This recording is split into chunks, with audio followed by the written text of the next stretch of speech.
non-profit organizations in Kwa-Zulu Natal are on the brink of collapse. This after claims of corruption and fraud in government.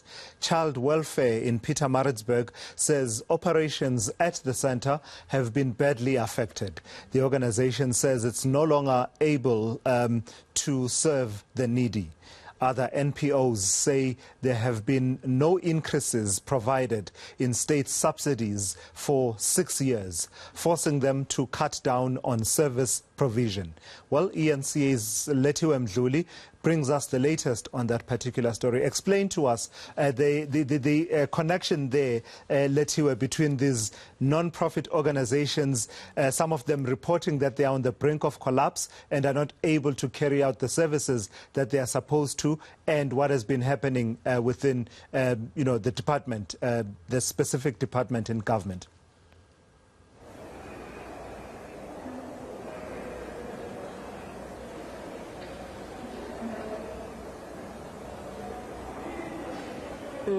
Well, Celestis, I've actually been speaking to Child Welfare in Pietermaritzburg today, and I spoke to the director there of the center, Julie Todd, who told me that the sector is not surviving and they are barely making it day by day. They're saying that they need funds from government. They are also claiming that for 6 years now they have not received any increases, which is kind of putting pressure on them when it comes to providing services for their clients.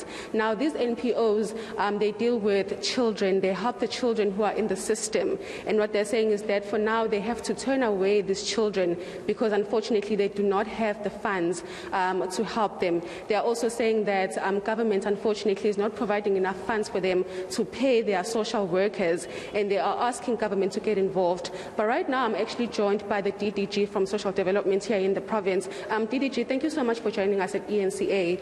I want to ask you first about the problems that have been raised by the child welfare sector. They're saying that they don't have funds to carry on. What do you have to say as government in KZN? Thank you very much. Maybe let me start by saying one is familiar with the challenges I think that have been raised by the sector. We recently had a meeting with them on the 2nd of February where we were discussing the issues.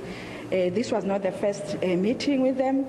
And apparently, in the meeting that we had, I felt that we were able to resolve the issues because some of the issues that you are mentioning are issues that were part of the meeting that we had. But we really agreed on some of the issues, and for some really as government we cannot be able to do everything. Maybe I must indicate that as government we only pay a subsidy in terms of our financing policy to the NPOs, and the mere fact that they are an NPO registered with the NPO Act, it means that they also do some fundraising so that they can be able to augment what government gives them. With regards to the social workers, we have sent letters, I think it's a week now, where we have sent letters to all the CPOs that we are funding, indicating the increment that we are going to be able to, to do in the social workers. It's not an easy thing to do because of the financial challenges that as a department as well as a country we are facing, but we have managed with the assistance of National Treasury to be able to ensure that by the 1st of April all the social workers that are in CPOs are going to be able to get an increment. Another issue that the NPOs were raising is the issue of funding, saying that whenever they approach your offices, you always say that there's no money for them.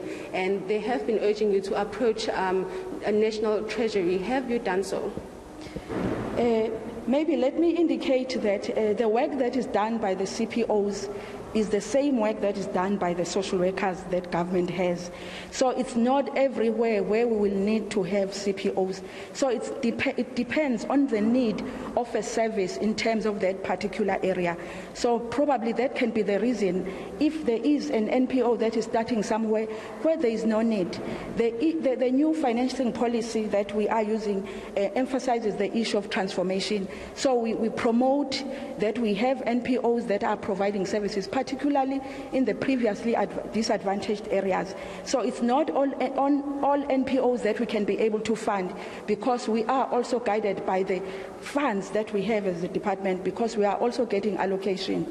But for the services that we need in different areas, we always request funding from National Treasury, and we are able to get those funds if they are able to provide us as a department. Lastly, DDGs, there's also a claim of corruption within the process of allocating those funds, because the other NPOs that I've spoken to are saying that you'll find that an NPO started last week will receive funds from government, and it will be huge amounts of funds, whereas other NPOs will not get that money, and they'll be told that there are no available funds for them. The work that we do in the department is guided by the need of service in a particular area. And as we fund NPOs, I indicated earlier on that we are guided by the finance policy.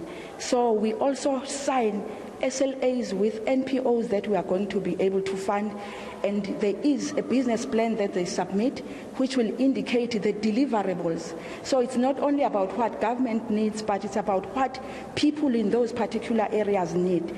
So I don't think it's true that we can just fund, an NPO without even doing any investigation or not even doing any assessment that there is a service that is needed in that particular area. Probably that is what I can say, because all the services that we are currently funding are services that are taking place in the communities and have been requested by communities in those areas, or as a department we have felt that there is a need for that particular service. If I can just make an example, we are currently engulfed by the scourge of GBV. So obviously there are areas as a department that we go to in order to ensure that the work that is being done there, we try to enhance it, and we will be able to fund organizations, but we follow the same process that I have indicated, but to ensure that those services are implemented in those areas. Thank you so much. Thank you. Well, there you have it from the DDG here from Social Development in Kwa-Zulu Natal, basically saying that they are doing everything to service those NPOs, but of course the NPOs are saying that this is not enough, and they are urging government to do something, or else that sector will be crippled. All right, I've got to thank you for that update. That's eNCA's Lethiwe Mdluli out in Pietermaritzburg there with that update on that situation in the province.